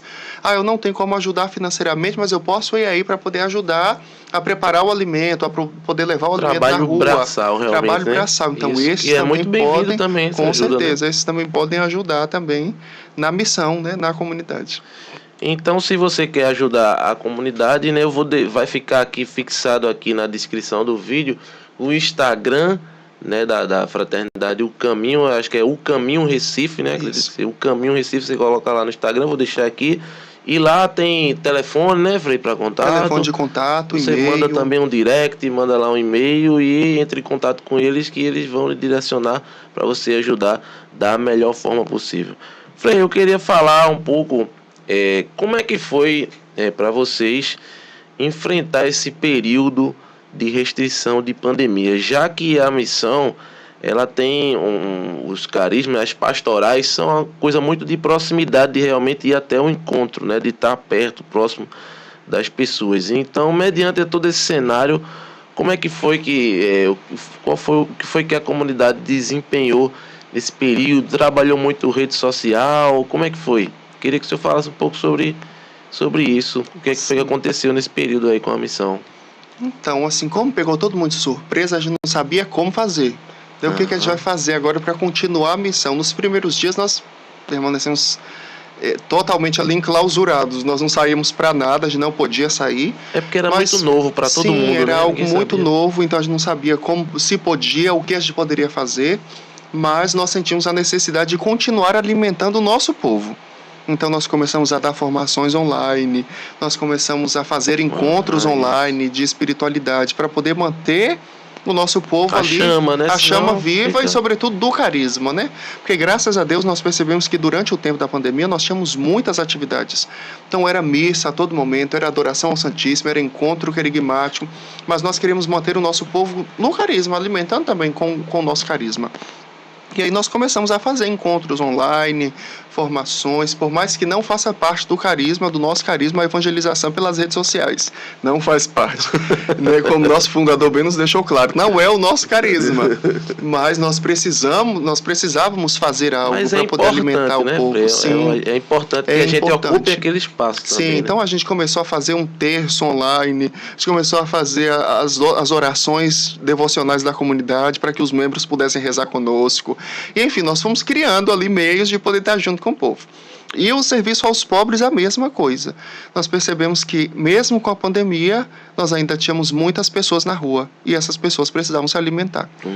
Então, mesmo com muito cuidado, sem saber o risco que nós corríamos, mas nós continuamos servindo. Nós não podíamos sair nas ruas, mas nós servíamos na porta da nossa casa. Entendi. Então, a gente com avisava... todo cuidado ali. Sim, a gente avisava os dias do serviço, então nós preparávamos a comida e servíamos na grade mesmo, pela janela de casa. Então, ali com máscara, com luva, com tudo que fosse preciso. Mas aí a gente não deixou de servir os pobres durante esse tempo. E foi algo que foi pedido, de fato, pelos nossos superiores, né? De que nós não deixássemos o serviço aos pobres. Claro que com todo o cuidado, mas que nós continuássemos servindo. Nem que seja somente entregar o alimento e voltar, mas nós precisávamos fazer. Porque foi um momento muito delicado, né? Que mais realmente precisou mesmo. Sim. Né? O pessoal realmente estava muito fragilizado ali naquele período e se ficasse sem... ia ficar complicado, né? Sim, com certeza. Graças a Deus foi um momento que sensibilizou muito as pessoas. Então, muita gente saiu para poder fazer isso. Quando nós começamos a voltar a a poder sair nas ruas, a voltar às atividades. Então nós percebemos que muita gente estava fazendo isso. Então teve gente que se encontrava conosco e dizia, olha, durante a pandemia eu senti a necessidade de vir. Então a gente faz aqui a comida e traz, a gente não fica muito porque a gente não pode, não quer se expor, mas a gente traz a comida. Muita gente que entrava em contato conosco porque sabia que a gente estava fazendo as pastorais, então as pessoas entravam em contato conosco e diziam, olha, eu vou preparar uma sopa, será que vocês poderiam distribuir para a gente? A gente, claro que sim, pode trazer que a gente leva, a gente distribui. Mas daí nós continuamos esse serviço ali mesmo, na janela de casa, com todo cuidado, com máscara, com luva, mas claro que com muito medo, né, de que a gente não sabia, tudo era muito incerto, mas igual nós continuamos esse serviço aos pobres, assim, e graças a Deus nós não paramos, durante a pandemia nós não paramos, aí nós servimos 2, 3 vezes por semana, também ali pela grade de casa, mas graças a Deus não paramos e graças a Deus também a providência não deixou de chegar durante esse tempo. Era muito engraçado porque as pessoas tinham medo, então elas ligavam antes, deixavam na porta de casa e saíam. A gente abria a porta, só colocava a sacola para dentro e já saíam. Porque tanto a gente tinha medo, que a gente também não sabia ao certo, né, como que se dava a transmissão, e as pessoas também tinham medo, né, então daí era muito engraçado, porque só deixavam e saíam, assim, não tinha muita conversa, já tava lá na porta, muito contato, mas graças a Deus não deixou de chegar, deixou de chegar a providência, né? Claro que Deus nunca falha conosco, né? A providência de Deus nunca falha. Então, daí nunca deixou de chegar. Então, graças a Deus por essa providência que nunca falhou, nós também tivemos a oportunidade de não falhar também no serviço aos pobres, mesmo em tempo de pandemia, né? Em tempo difícil. E esse trabalho, Frei, de rede social, ele continuou ou à medida que as coisas foram melhorando, os protocolos foram ficando mais flexíveis e ficou um pouco de lado e volta ao nosso carisma original, ou continua? Não, nós deixamos já. Às vezes nós precisamos ainda, eu acho que isso ficou muito mais fácil, facilitou a vida de muita gente. Nós ainda de vez em quando fazemos uma reunião online, uma formação online, mas nós diminuímos muito, já essas transmissões de encontro nós já não fazemos mais, nós optamos agora pelo presencial. E daí, mas quando é preciso, nós fazemos. Se é uma live especial de 20 anos, por exemplo, então nós vamos recorrer aos meios de comunicação. Mas agora nós optamos pelo presencial. É mesmo ali com todo cuidado, mas nós voltamos às atividades presenciais. E aí nós já deixamos, claro, nós temos as redes sociais, o Instagram, o Facebook, mas daí esse seria mais para manter as informações da comunidade. Isso, né? É isso que eu queria que o senhor falasse também um pouco sobre as redes, né? Fica mais como uma questão de aviso, né? De se comunicar. Isso, né? ali é mais para poder conhecer a comunidade, né? O primeiro contato. Isso então a pessoa que ela quer conhecer a comunidade, ela vai ali nas redes sociais, ela vai procurar, né? E daí ela tem essas duas páginas, o Facebook e o Instagram, para que ela possa conhecer melhor a comunidade, para que ela possa encontrar um contato, aí ela vai encontrar fotos, né, das atividades da missão, ela vai encontrar agenda semanal para saber de que ela pode participar durante aquela semana, e daí nós temos uma equipe que cuida das nossas redes sociais, não somos nós que cuidamos, os freis. Nós temos algumas pessoas que cuidam para nós das redes sociais, ali de alimentar as redes sociais com informações, talvez o primeiro contato é daquela pessoa, aquela pessoa mesmo responde no Instagram, depois ela já encaminha para nós, né, ou passa o nosso contato para que a pessoa possa fazer um contato direto conosco, e daí nós temos essa equipe ali, que é responsável de tirar foto, de fazer os avisos, de manter as redes sociais ativas, né? Tem algum trabalho, alguma coisa no YouTube, Frei?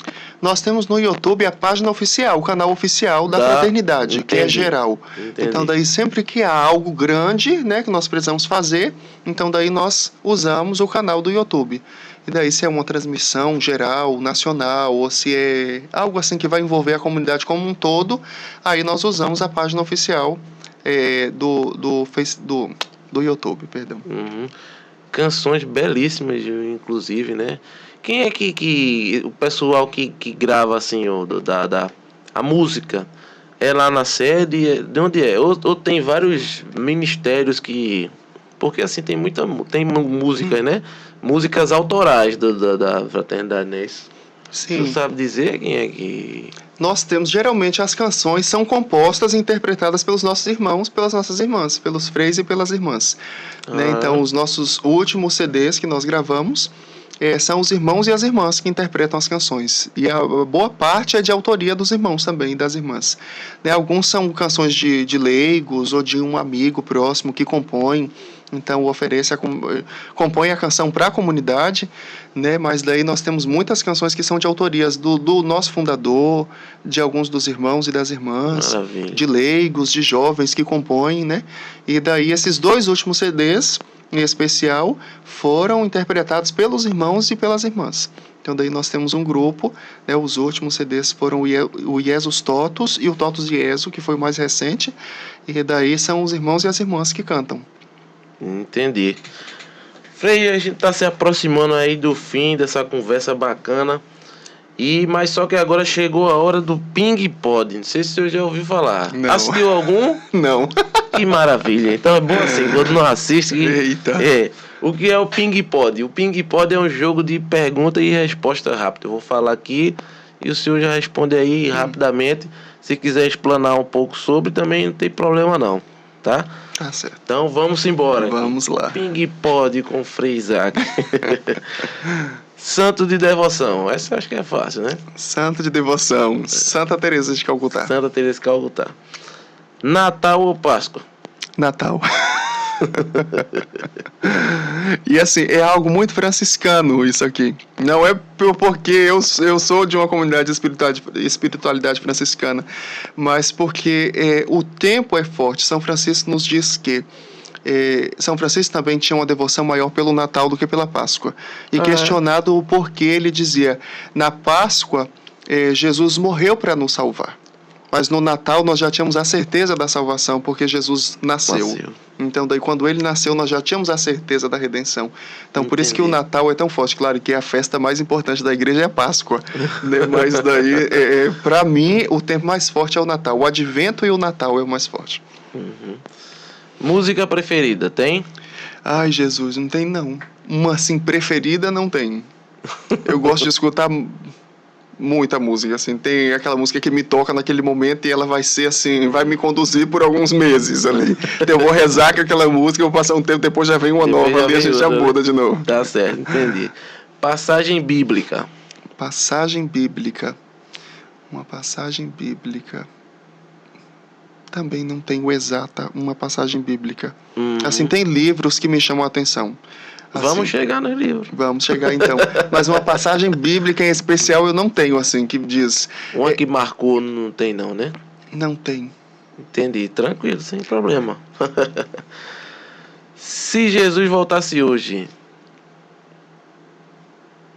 Se Jesus voltasse hoje... Acho que eu...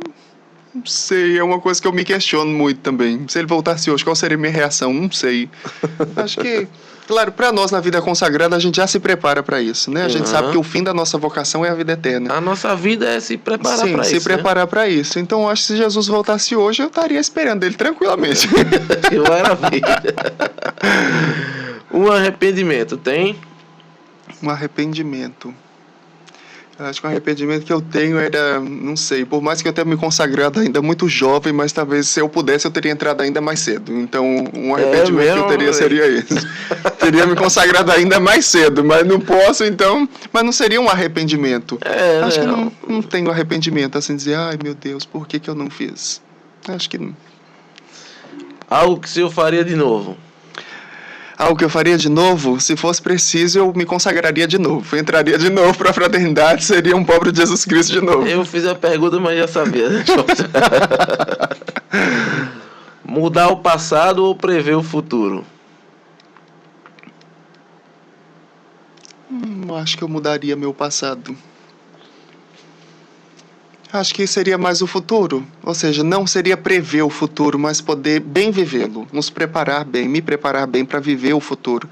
Mas em relação ao passado, acho que não tem um arrependimento assim de voltar ao passado, mas sim de preparar bem o futuro, né, para que a gente possa continuar fazendo a vontade de Deus.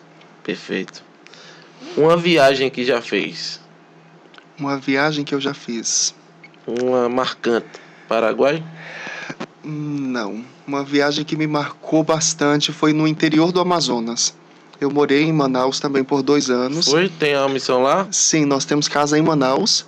E daí nós fazíamos muitas missões ribeirinhas, assim, nos interiores. De pegar barco, de passar um dia de barco até chegar na comunidade ribeirinha. Caramba. E eu fiz uma experiência assim. onde nós viajamos mais de um dia de barco de Manaus até uma cidade. Dessa cidade nós viajamos de barco para uma comunidade ribeirinha, e aí nós ficávamos numa cidade não tão grande, mas um povoado. Todos os dias nós tínhamos que pegar um barquinho pequeno, uma embarcaçãozinha, uma canoinha com um motor, para uma cidadezinha, um povoadinho ali ribeirinho. Nós passávamos o dia lá evangelizando e voltávamos de novo para aquela cidade. Nós passamos uma semana fazendo isso. Todos os dias indo e voltando. Saía de manhã cedo, voltava no finalzinho da tarde, às vezes de noite. Teve um dia que nós voltamos à noite, no escuro, não tinha lanterna, não tinha nada. Veio um senhor dessa comunidade, conduzindo a nossa rabetinha, que nós chamamos lá rabeta. E daí ele conduzia um motor que não era dele. Ele dizia: eu tenho medo de poder levar um motor que não é meu, porque eu não tenho costume de utilizar. Entendi. E aí, quando a gente estava chegando na cidade, o motor parou e ele não conseguiu ligar. Mas nós já paramos na beira do rio, na beira da cidade. Falei: graças a Deus que esse negócio parou aqui, porque se tivesse parado no meio do rio, a gente estava na cruz. Mas assim, para mim foi uma experiência muito forte, que eu trago até hoje, assim, de poder ter missionado em cidades assim ribeirinhas do interior do Amazonas. Para mim foi uma experiência muito forte. Show. Uma viagem que gostaria de fazer? Uma viagem que eu gostaria de fazer seria para a África. Para a África? Sim, um desejo de poder missionar na África. Eu acho que lá é uma experiência, acho que sem igual em qualquer lugar do mundo. Nós temos casa na África, Tem uma casa lá? Nós temos 3 casas na África, 4 na verdade, 2 casas masculinas, 2 femininas. E daí eu tenho um desejo, faz pouco, acho que faz menos de 5 anos que nós abrimos essa missão na África. Nós temos lá frades e irmãs na África, e nós já escutamos falar muito da África. Para alguns, talvez, quem sabe, é uma missão desafiadora e eu não tenho coragem de ir. Mas, assim, para mim é uma missão que me desafia e que me faz gerar um desejo de poder experimentar aquilo, de poder doar a minha vida em favor daquele povo. Acho que é impossível alguém ir para lá e não voltar tocado, transformado, né? Depois de passar por uma experiência lá. Sim, é impossível. Mas, assim, um lugar, uma viagem que eu tenho vontade de fazer seria para a África. Uma graça alcançada. Uma graça alcançada. Eu acho que a maior graça que eu posso dizer que eu alcancei na minha vida é a minha vocação. A vocação é uma graça de Deus, é um dom de Deus. Sim. Então, acho que a maior graça foi essa, assim, de Deus ter me chamado. Por mérito, sem mérito nenhum da minha parte, mas unicamente da parte de Deus. Deus me concedeu essa graça. Para nós é um privilégio, é um presente, né? Ter sido chamado por Deus a uma vocação à vida consagrada. Um filme. Um filme que eu gosto muito. Qualquer filme, pode ser secular, cristão, qualquer um. Madre Teresa. Esse filme, assim, me inspira, de verdade. É aquele filme que se a gente assiste de novo, sabe todas as falas, mas assim, não se cansa de assistir. Então, pra mim, é muito forte esse filme. Um artista ou banda? Um artista ou banda? Meu Deus, sabe que eu não tenho, assim, predileção? Não. Por nenhum artista, nenhuma banda. Até porque a gente fica meio perdido, porque a gente não tem tanto acesso assim à rede social, nós não utilizamos, e a gente também não assiste televisão, então a gente fica meio perdido assim na vida. Aí aquelas músicas que estão assim no momento do top 10, a gente escuta e a gente vai escutando. Às vezes não sabe nem quem é. Não sabe nem de quem é, depois a gente vai descobrir quem é o autor, quem é o intérprete, mas é assim. Mas não tenho assim uma banda específica ou um artista que gosta muito, né? Tá certo. Um irmão? Um irmão. Alguém que o senhor tem um carinho especial, assim, na sua trajetória. Pode ser um parente ou um irmão de caminhada. Olha, pra falar a verdade, assim, eu não tenho uma pessoa específica. São várias pessoas que passam pela nossa vida, né? Que nos ajudam no despertar vocacional, nos ajudam na caminhada em Deus. Então, acho que eu não vou conseguir falar uma pessoa. São várias, são muitas pessoas. Se eu falar uma, vai dar problema, vai dar briga. Então é melhor nem falar. Mas tem sim muitas pessoas que eu trago na memória que me ajudaram. Algumas estão ainda na vida religiosa conosco, alguns deixaram a comunidade, alguns não são religiosos, são leigos, mas que contribuíram na nossa caminhada, marcaram a nossa história. Então, assim, eu não posso dizer uma pessoa só. Tá certo. Um sonho. Um sonho. Acho que um sonho que eu acho, não, né? Quem acha não sabe de nada. É algo que uma certeza, né? Um sonho que eu tenho é continuar sendo de Deus pro resto da minha vida. É um sonho que a gente vai construindo e vai se consumindo por aquilo, né? De ser de Deus, de morrer em Deus. Como diz Santa Teresa, morra, enfim, filha da igreja. Né? Fiquei dentro, não saí. Então, eu tento trazer para a minha vida isso aqui também, é como um sonho. Chegar no fim da vida e dizer assim, morro, filho da igreja. Morro, filho da fraternidade e o caminho. Fiquei dentro, não saí. Então, esse é o meu sonho, assim. Que maravilha. Um defeito? Um defeito? Acho que eu sou chato demais. Não parece só quem convive conhece. Talvez podem até dizer que não, né? Talvez os presos vão assistir isso aqui e vão dizer, não, é mentira. Né? Mas assim, eu me acho chato demais. Muito exigente, muito não vou te dizer perfeccionista, minucioso, assim. É zelo, né, Frei? Também se transforma num zelo, mas eu gosto das coisas muito bem feitas, muito bem organizadas, assim. Então, por isso que eu sou chato, assim, de cobrar, de exigir, não tem que ser assim. Assim é ensinado, todos têm que fazer dessa maneira. Eu acho que, de repente, você já respondeu a próxima, uma qualidade. Acho que seria isso, se torna um defeito, mas uma qualidade. Não seria propriamente um defeito, como diz São Paulo, né? O ar de zelo. Né, São Paulo ardia de zelo. Por que São Paulo perseguia os cristãos? Porque ele era zeloso pela sua religião, né, pelo judaísmo. Então, por isso que ele perseguia os cristãos, era inadmissível. Então, a gente percebe que o zelo de Paulo, ao mesmo tempo, era uma virtude, mas também se tornou um defeito. Então, eu acho que seria mais ou menos isso, assim, né? Mas depende de como a gente aplica. Se é com muito excessivo, é um defeito, mas se é na medida, é uma qualidade. Um livro. Um livro. Vem, seja minha luz. Vem e seja minha luz. Vem e seja minha luz. Também de Madre Teresa. Um testemunho impactante. Teve algum nesse longo período aí de caminhada? Testemunho Se eu já ouvi uma pregação, um testemunho que marcou, que ficou, que a mensagem pegou lá dentro do coração. Meu Deus, tentando lembrar. Assim, porque são tantos os testemunhos que nós escutamos. Eu imagino. Sobretudo na comunidade, então, testemunhos de vida de pessoas que se encontraram com Deus. Os filhos prediletos que nós acolhemos nos contam histórias depois de testemunhos que nós também ficamos assim escandalizados, né? Claro que com a vida da pessoa, mas também com aquilo que Deus fez na sua vida. No Resgata-me, por exemplo, nós escutamos muitos testemunhos. Nós temos alguns testemunhos durante o retiro. Testemunho então, é o assim, meu ponto fraco. Eu vi um testemunho, eu já começo a chorar logo. Um testemunho bonito assim, de uma vitória, de uma transformação. Aí então isso, assim, nós costumamos, imagina, 4 resgata-nos por ano, em 10 anos. Quantos resgata-nos eu já não conseguia participar? E todo resgata um testemunho 40. Diferente. Então são muitos testemunhos na cabeça que a gente perde a conta. Mas assim, não teria um específico. Sei. Sabe? Mas assim, eu já escutei, graças a Deus, muitos testemunhos de vida, assim, de conversão, de permanência em Deus. Edifica, né? Sim, edifica. Imagina, e a gente pensa assim que, porque eu já tenho tantos anos de caminhada, então esse testemunho não vai me fazer diferença, mas faz. Deus sempre nos fala algo novo ali.